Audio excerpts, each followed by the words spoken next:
Thanks, guys. Tim, alcoholic. So these last 3 weeks, we've been doing these bonus stories. We did acceptance was our first week, which includes, of course, 417, which many of us use all the time. And the second week was grounded, which I think is a phenomenal story, well written.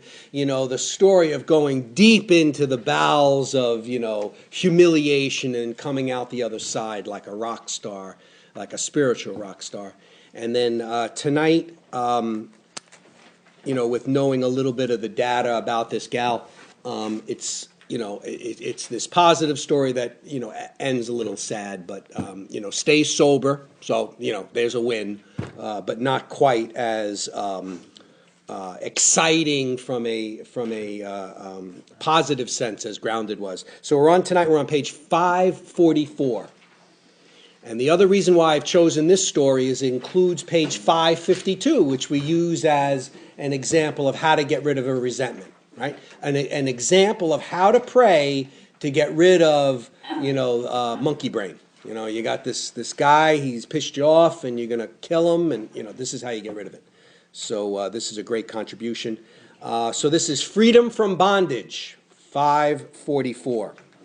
This, of course, is the story of Win Quorum, also known as Win Quorum Laws. She was married several times, which we'll talk about in a minute. So you'll see her sometimes written as Win CL. Story originated in the second edition. And let's get going. Freedom from Bondage. Young when she joined, this AA believes her serious drinking was the result of even deeper defects. She here tells how she was set free. The mental twists that led up to my drinking began many years before I ever took a drink, for I am one of those whose history proves conclusively that my drinking was a symptom of deeper trouble. Through my efforts to get down to causes and conditions, I stand convinced that my emotional illness has been present from my earliest recollection. I never did react normally to any emotional situation. The medical profession would probably tell me I was conditioned for alcoholism by the things that happened to me in my childhood, and I am sure that they would be right as far as they go. But AA has taught me I am the result of the way I reacted to what happened to me as a child. This is much more important to me. What is much more important to me, AA has taught me that through this simple program, I may experience a change in this reaction pattern that will indeed allow me to match calamity with serenity. I am an only child, and when I was 7 years old, my parents separated very abruptly. With no explanation at all, I was taken from my home in Florida to my grandparents' home in the Midwest. My mother went to a nearby city to go to work, and my father, and being an alcoholic, simply went. My grandparents were strangers to me, and I remember being lonely, terrified, and hurt. In time, I concluded that the reason I was hurt was because I loved my parents. And I concluded, too, that if I never allowed myself to love anybody or anything, I could never be hurt again. It became second nature for me to remove myself from anything or anybody I found myself growing fond of, which is a great statement because she ended up being married 5 times. 4 times we'll see in the text. And then after the story was written for the second edition in 55, she ended up getting married again. I grew up believing that one had to be totally self-sufficient, for one never dared to depend on another human being. I thought that life was a pretty simple thing. You simply made a plan for your life based upon what you wanted, and then you needed only the courage to go after it. In my late teens, I became aware of emotions I'd not counted on: restlessness, anxiety, fear, and insecurity. The only kind of security I knew anything about at that time was material security, and I decided that all these intruders would vanish immediately if I only had a lot of money. The solution seemed very simple. With cold calculation, I set about to marry a fortune, and I did. The only thing this changed, however, was my surroundings, and it was soon apparent that I could have the same uncomfortable emotions with an unlimited checking account that I could on a working girl's salary. It was impossible for me to say at this point, maybe there is something wrong with my philosophy. And I certainly couldn't say, maybe there is something wrong with me. It was not difficult to convince myself that my unhappiness was the fault of the man I married, and I divorced him at the end of a year. I was married and divorced again before I was 23 years old, this time to a prominent band leader, a man whom many women wanted. I thought this would give me ego strength, make me feel wanted and secure, and alleviate my fears. But again, nothing changed inside me. The only importance in all of this lies in the fact that at age 23, I was just as sick as I was at 33 when I came into AA. But at that time, I apparently had no place to go because I had no drinking problem. Had I been able to explain to a psychiatrist the feelings of futility, loneliness, and lack of purpose that had come with my deep sense of personal failure at this second divorce, I seriously doubt that the good doctor could have convinced me that my basic problem was a spiritual hunger. But AA has shown me this was the truth, and if I had been able to turn to the church at that time, I am sure they could not have convinced me my sickness was within myself, nor could they have shown me that the need for self-analysis that AA has shown me is vital if I am to survive. So I had no place to go, or so it seemed to me. I wasn't afraid of anything or anybody after I learned about drinking. It seemed right from the beginning that with liquor I could always retire to my little private world where nobody could get at me to hurt me. It seems only fitting that when I did finally fall in love, it was with an alcoholic, and for the next 10 years I progressed as rapidly as is humanly possible into what I believe to be hopeless alcoholism. During this time, our country was at war, so we're talking World War II now. My husband was soon in uniform and among the first to go overseas. My reaction to this was identical to many respects to in many respects to my reaction to my parents leaving when I was 7. Apparently, I'd grown physically at the customary rate of speed, and I had acquired an average amount of intellectual training in the intervening years, but there had been no emotional maturity at all.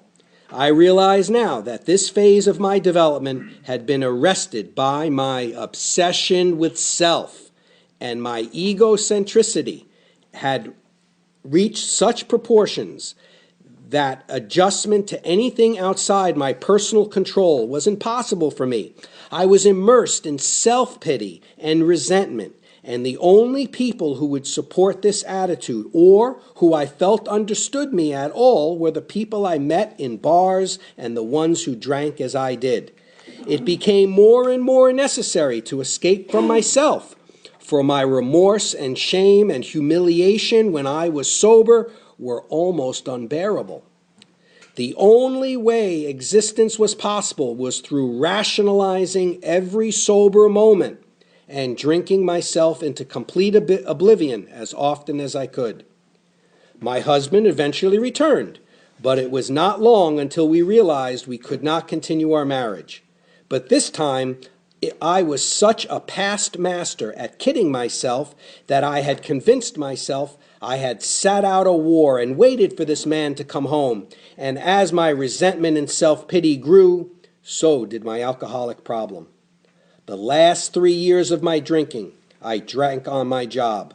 The amount of willpower exercised to control my drinking during working hours, diverted into a constructive channel, would have made me president.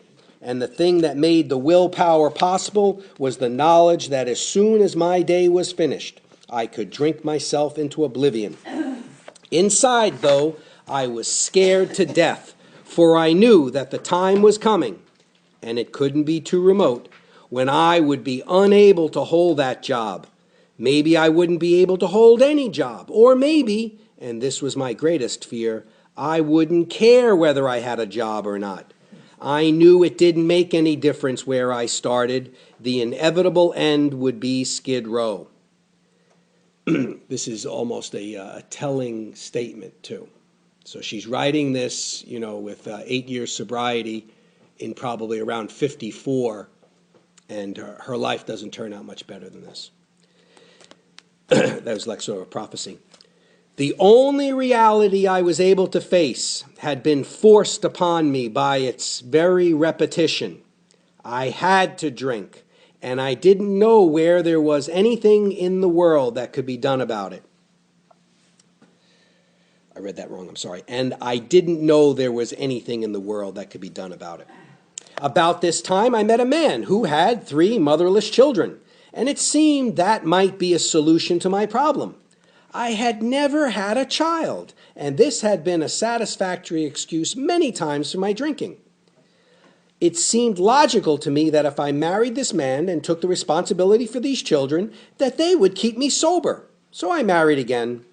This caused the comment from one of my AA friends, when I told my story after coming into the program, that I had always been a cinch for the program, for I had always been interested in mankind.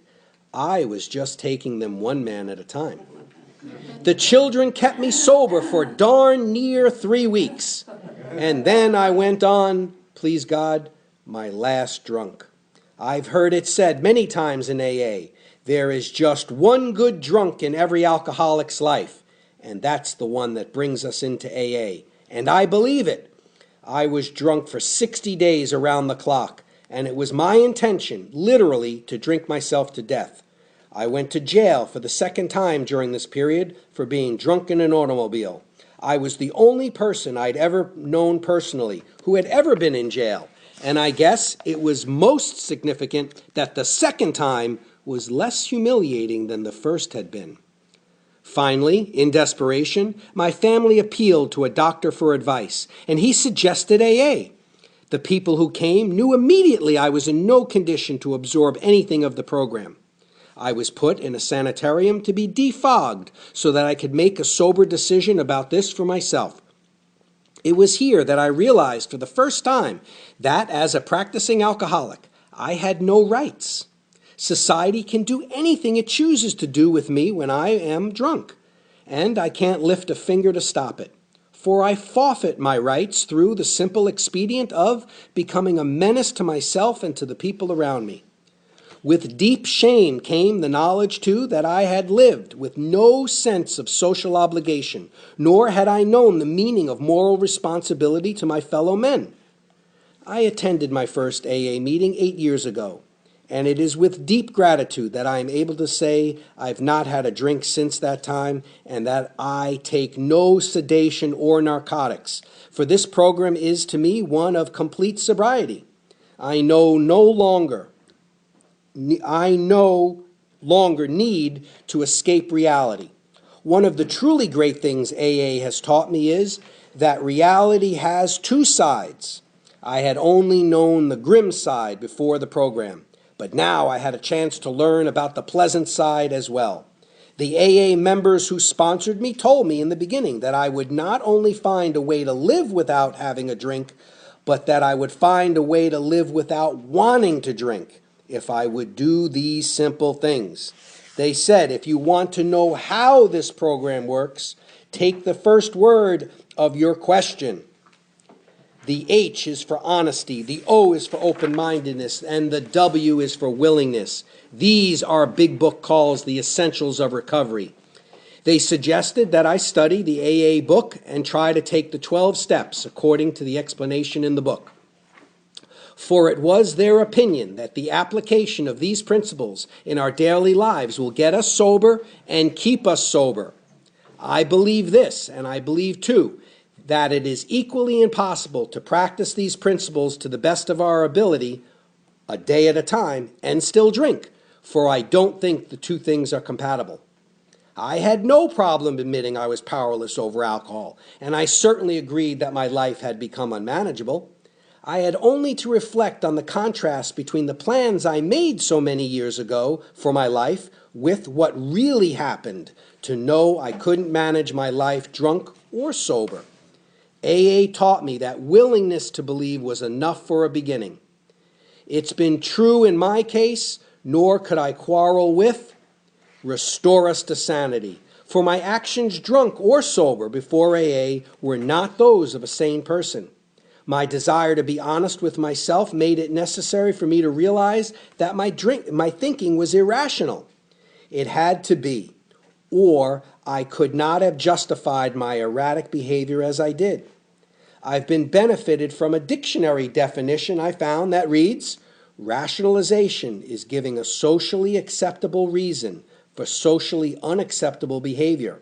And socially unacceptable behavior is a form of insanity.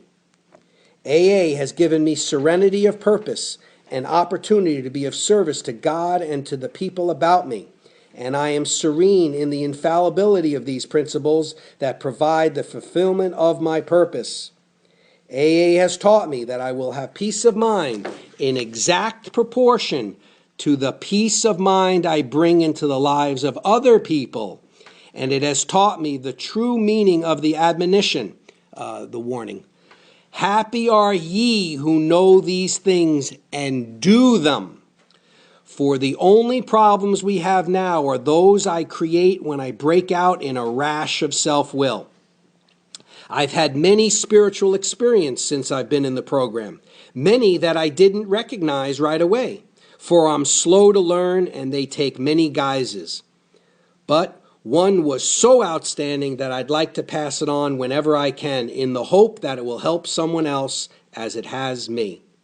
As I said earlier, self-pity and resentment were my constant companions, and my inventory began to look like a 33-year diary, for I seemed to have a resentment against everybody I had ever known. All but one responded to the treatment. So all but one of the resentments responded to treatment. Suggested in the steps immediately.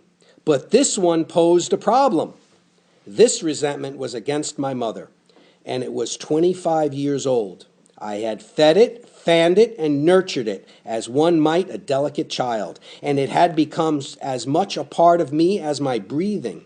It had provided me with excuses for my lack of education, my marital failures, personal failures, inadequacies, and of course, my alcoholism.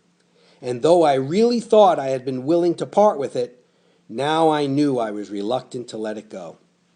One morning, however, I realized I had to get rid of it, for my reprieve was running out, and if I didn't get rid of it, I was going to get drunk, and I didn't want to get drunk anymore. In my prayers that morning, I asked God to point out to me some way to be free of this resentment. During the day, a friend of mine brought me some magazines to take to a hospital group I was interested in. So I'll just stop there for 1 second. So from 1947 to 1950, she and a guy, Jack P., were instrumental in the Los Angeles area of bringing meetings into hospitals and jails, which was not that common yet. In fact, they got a lot of criticism for it. But both he and she were responsible for starting 80 meetings in that area. 80 meetings. And this is what she's talking about here. Somebody had given her some magazines that she's going to go to the hospital tonight to run a group or whatever, and thinking that some of these magazines were going to be something somebody would be interested in. And remember, don't forget, she asked God that morning to give her help on this problem. I looked through them. A banner across one featured an article by a prominent clergyman in which I caught the word resentment. So the magazine is Guideposts. One of the magazines she had was Guideposts. And the author was Norman Vincent Peale, Power of Positive Thinking. Pastor of what church? Marble Collegiate Church. And so he was very well known at the time. So she then so she's now repeating what Dr. Peale says in the article. He said, in effect, and this is the part that we refer to people to regarding prayer. How do you get rid of the resentment? 552. If you have a resentment you want to be free of, if you will pray for the person or the thing that you resent, you will be free. If you will ask in prayer for everything you want for yourself to be given to them, you will be free. Ask for their health, their prosperity, their happiness, and you will be free. Even when you don't really want it for them and your prayers are only words and you don't mean it, go ahead and do it anyway. Do it every day for 2 weeks and you will find you have come to mean it. And if you want it for them, and to want it for them, and you will realize that where you used to feel bitterness and resentment and hatred, you now feel compassionate understanding and love. It worked for me then, it has worked for me many times since, and it will work for me every time I am willing to work it. Sometimes I have to ask first for the willingness, but it too always comes. And because it works for me, it will work for all of us. As another great man says, the only real freedom a human being can ever know is doing what he ought to do because you want to do it. And that's a quote. Some people think it's from Bill Wilson. It's not. It's from Chuck Chamberlain. Chuck Chamberlain wrote A New Pair of Glasses. Powerful book. If you get a chance to run into that someplace. A New Pair of Glasses. This